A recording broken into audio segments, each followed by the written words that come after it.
माझ्याजवळ येऊन तर बघ, तुझ्यावर लक्ष ठेवले नाही तर सांग. बाळा, मी तुझा ब्रह्मांड नायक आता तुला भरभरून आशीर्वाद देणार आहे.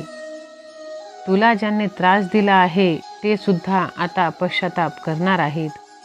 होय माझ्या लेकरा, कधी तू शांतपणे रडला आहास, अंधारात एकटे बसून स्वतःलाच लपवून, कारण आतून मन तुटलंय आणि तरीही तू हसत आहेस.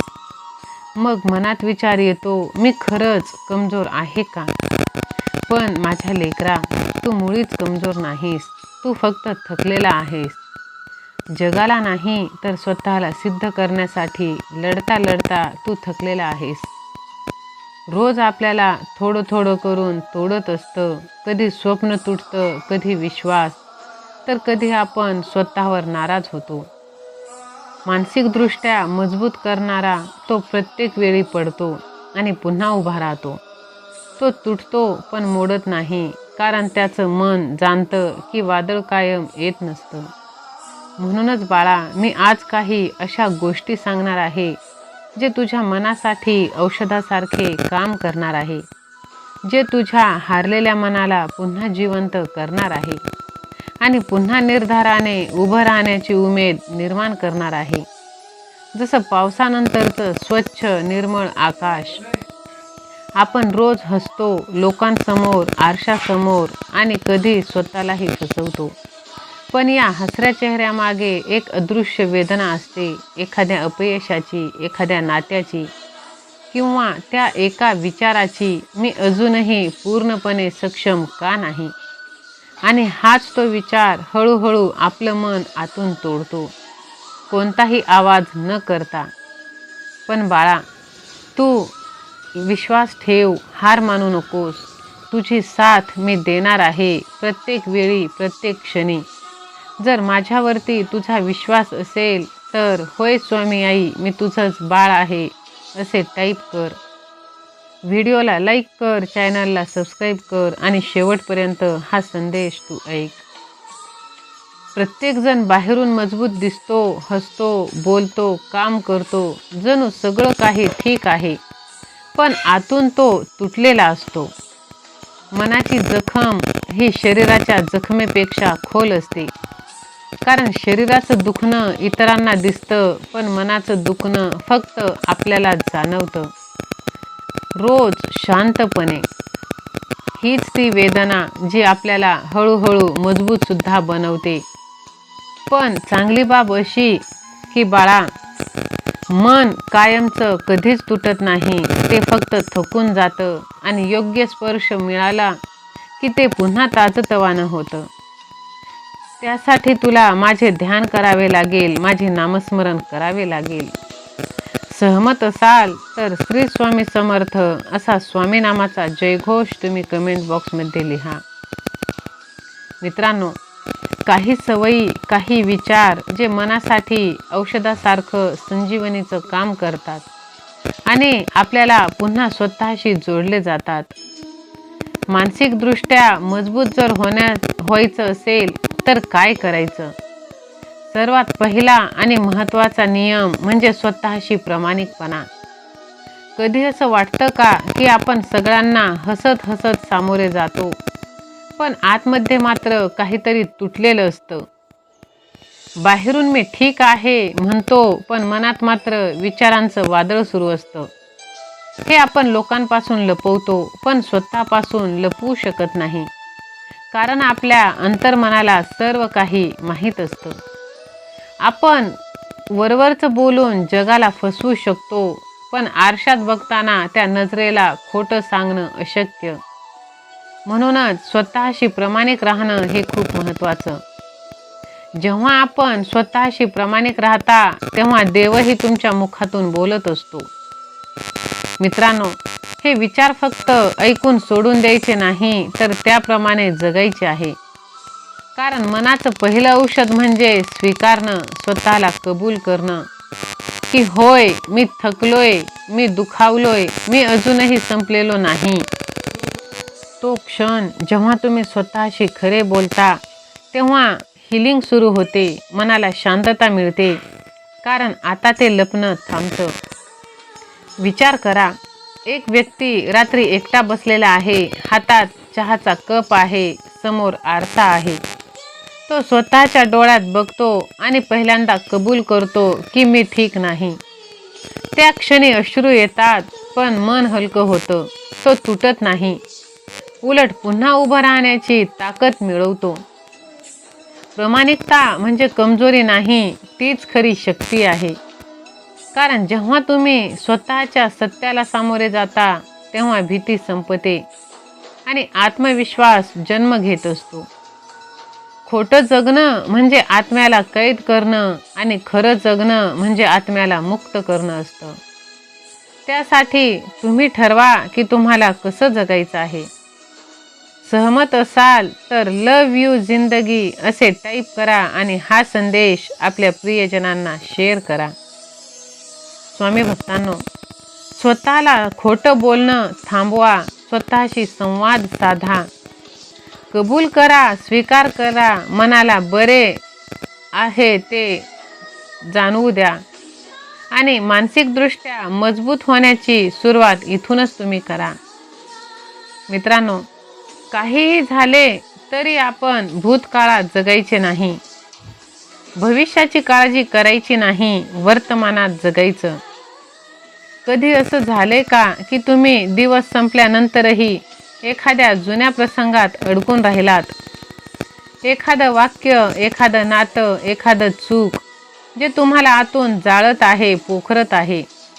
मन परत फिरून त्याच आठवणीत जातं, जणू काही तिथेच जीवन थांबून बसलं आहे. पण सत्य असं आहे, भूतकाळ कधीच बदलणार नाही. तिथे पुन्हा काहीच मिळणार नाही. तिथे मिळणार ते फक्त त्रास, वेदना, दुःख, पश्चाताप.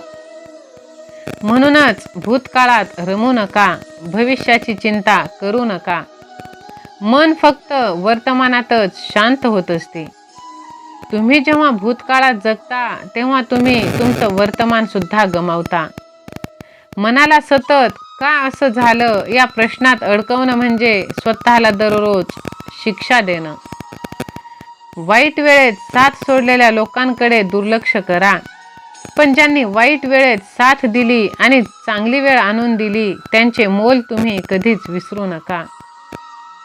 मित्रांनो, जी गोष्ट संपली आहे तिच्यावर विचार करून वेळ वाया घालवून काहीही साध्य होणार नाही. त्यामुळे जे समोर आहे त्यावर कृती करा, ते स्वीकारा. भूतकाळ हा आपला शिक्षक. तुम्ही जर तिथेच राहिलात तर तो तुरुंग बनवतो. म्हणून तुमचं आयुष्य पुढे जायला तयार आहे, पण तुम्ही अजूनही मागेच वळून बघत आहात. क्षणभर थांबा आणि विचार करा. जर तुम्ही आजचा दिवस पुन्हा कधी मिळवू शकला नाहीत तर तो भूतकाळच होणार ना. मग प्रत्येक क्षण पूर्णपणे जगा, कारण प्रत्येक क्षणात नवीन सुरुवात दडलेली आहे. दिगंबरा दिगंबरा श्रीपाद वल्लभ दिगंबरा. सहमत असाल तर ब्रह्मांड नायक श्री स्वामी माऊली की जय असे तुम्ही टाईप करा. मित्रांनो, आपल्या भावनांना वाहू द्या, पण त्या भावनांमध्ये आपण वाहून जाऊ नका. एखाद्या गोष्टीवरून मन खूप दुःखी झालं, राग आला, अपमान झाल्यावर मन आतून पेटलं आणि मग ती भावना तासनतास, रात्रंदिवस तुम्हाला खाऊ लागते. भावना म्हणजे पावसासारख्या असतात. त्या येतात, कोसळतात आणि मग निघून जातात. पण आपण काय करतो? त्या भावनांच्या पावसात छत्री न घेता उभे राहतो. मग म्हणतो, मी भिजलोय, मला थंडी वाजते.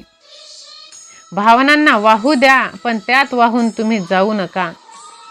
आपल्या भावना जर नियंत्रणात असतील तर त्या शक्ती बनतात, पण नियंत्रण गमावलं तर त्या विनाशाचं कारण ठरतात.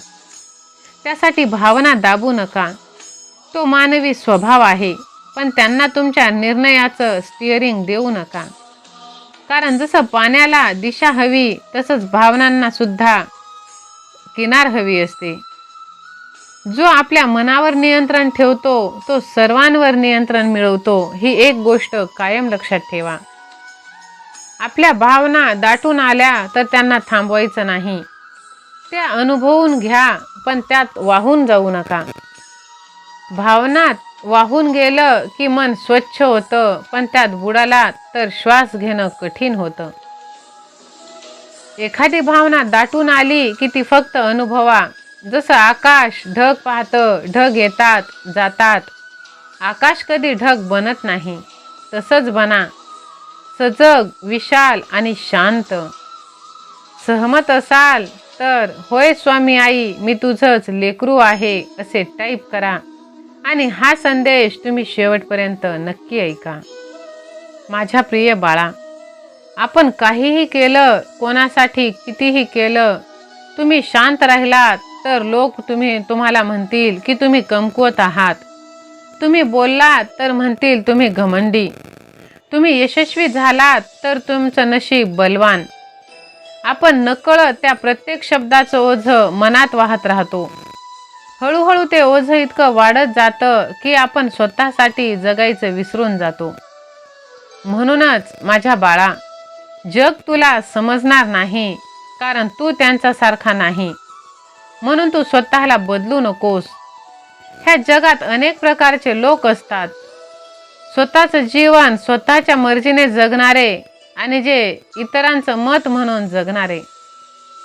पहिला वर्ग आयुष्यभर वाढतो, शिकतो, पुढे जातो. पण दुसरा मात्र आयुष्यभर लोकांच्या भीतीत जगतो. लोक काय म्हणतील, ते कसं दिसेल, याबद्दल कोण काय विचार करेल, असेच भरमसाठ प्रश्न. जगाची हीच रीत आहे. जेव्हा तुम्ही पडता तेव्हा ते हसतात. जेव्हा तुम्ही उभे राहता तेव्हा ते टाळ्या वाजवतात. म्हणून त्यांच्या शब्दांना तुमच्या मार्गाचा नकाशा बनवू नका. होय बाळा, लोक तुम्हाला वेडे म्हणतील जोपर्यंत तुम्ही यशस्वी होत नाहीत. तुम्हाला सगळ्यांना खुश ठेवायचं नाही. तुमचं आयुष्य तुम्हाला अर्थपूर्ण बनवायचं आहे. कारण जेव्हा तुम्ही लोक काय म्हणतील या ओझ्याखालून जात असता किंवा त्यातून मुक्त होता, तेव्हा तुम्ही खऱ्या अर्थाने आपल्या आयुष्याची सुरुवात करत असता. सहमत असाल तर स्वामी आई, माझे रक्षण कर असे टाईप करा आणि आपला हा संदेश प्रियजनांना शेअर करा. मित्रांनो, आपण रोज कोणत्या गोष्टींसाठी तक्रार करतो? अशी एकही गोष्ट नाही की तिथे आपण तक्रार करत नाही. माझ्याकडे हे नाही, माझ्याकडे ते नाही, माझ्याकडे इतकंच आहे, माझ्याकडे तितकंच आहे. पण विचार करा, भगवंताने एवढं सुंदर आयुष्य आपल्याला दिलेलं आहे ते रडत बसण्यासाठी नाही. आपण श्वास घेतो, डोळे उघडतो, पोट भरतो, घर आहे, कुटुंब आहे. ही सगळी किती मौल्यवान देणगी आहे जी भरपूर लोकांकडे नाहीये. पण मन त्याच गोष्टीवर जातं, लक्ष केंद्रित करतं ज्या आपल्याकडे नाहीत. आणि तिथेच आपण स्वतःचं सुख हरवून बसत असतो. म्हणून आपल्याजवळ जे आहे त्याविषयी कृतज्ञ राहा. कारण कृतज्ञता म्हणजे एक शक्ती आहे. होय मित्रांनो, आत्म्याचा सूर्योदय आहे तिथे तक्रारी संपतात आणि आयुष्याचा प्रकाश सुरू होत असतो. कृतज्ञता म्हणजे कमतरता असूनही पूर्णत्व जाणवणं. तो मनाला समृद्ध बनवते, कारण ती नकारात्मकतेचं रूपांतर शांतीत करत असते. होय मित्रांनो, ज्या क्षणी तुम्ही कृतज्ञ होता त्या क्षणी तुम्ही देवाशी जोडले जाता. ही एक प्रार्थना नाही, हा एक दृष्टिकोन आहे. ती तुम्हाला शिकवते ज्या गोष्टी तुमच्याकडे आहेत त्यासाठी तुम्ही आनंदी राहणं महत्त्वाचं आहे. ज्या नाहीत त्यासाठी प्रयत्न करा, पण तक्रार काही तुम्ही करू नका. मित्रांनो, जर व्हिडिओ आवडत असेल तर लव यू गॉड असे टाईप करा आणि हा संदेश शेवटपर्यंत नक्की ऐका. स्वामी भक्तांनो, जेव्हा तुम्ही दररोज थोडं थांबून धन्यवाद म्हणायला शिकता तेव्हा आयुष्यभर चमत्कार घडत असते. कारण कृतज्ञता म्हणजे केवळ भावना नाही, ती एक शक्ती आहे जी दुःखाचं रूपांतर शांततेत करते आणि तुमचं मन पुन्हा मजबूत बनवते.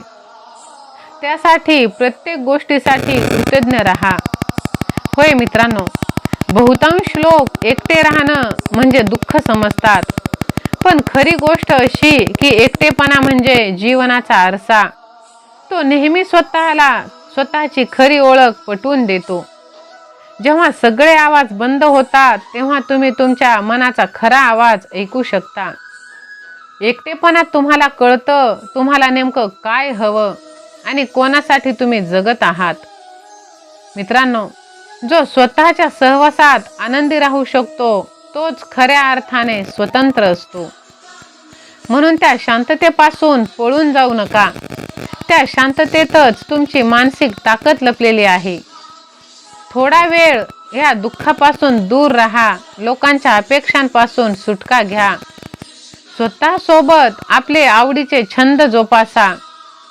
होय, नंतर तुम्हाला जाणवायला लागेल की एकटेपणा हा शत्रू नाही तर गुरु आहे. जेव्हा तुम्ही एकटे असता तेव्हाच तुम्ही मनाशी युद्ध जिंकायला शिकता. होय मित्रांनो, प्रत्येक संकटात तुम्ही अर्थ शोधा, हार मानू नका. जीवन नेहमीच सोपं नसतं. कधी सगळं तुटतं, कधी सगळं आपल्या मनासारखं घडत नाही. कधी काही मनासारखं होतं तर कधी शिक्षा मिळते, कधी संकटे येतात. म्हणून जीवन ज्याने अर्थ शोधला त्याला कोणतंही दुःख सहन करता येतं. जेव्हा एखादं नातं तुटतं तेव्हा आपण फक्त दुःख बघतो, पण कदाचित ते नातं गेल्यामुळे तुम्ही स्वतःला ओळखायला लागलात. जेव्हा आपल्या हातातून काही गेलं तेव्हा आपल्याला भरपूर काही मिळणार आहे. तेव्हा तुम्ही असं विचार करा, स्वतःच्या मनाला एकदा विचारा, मी माझं मन हरवतोय का की घडवतोय? कारण मन जिंकणारा माणूस बाहेरच्या परिस्थिती नाही तर स्वतःवर राज्य करतो. मित्रांनो, जो स्वतःच्या मनावर नियंत्रण ठेवतो तो आपला सर्वात मोठा मित्र आहे. जो तसं करू शकत नाही तो स्वतःचाच शत्रू आहे. मित्रांनो, दररोज ह्या गोष्टी जर तुम्ही पालन केलं तर तुमचं मन अजून मजबूत होईल आणि तुम्ही खंबीर व्हाल. व्हिडिओ आवडल्यास व्हिडिओला सबस्क्राईब करा, लाईक करा. धन्यवाद.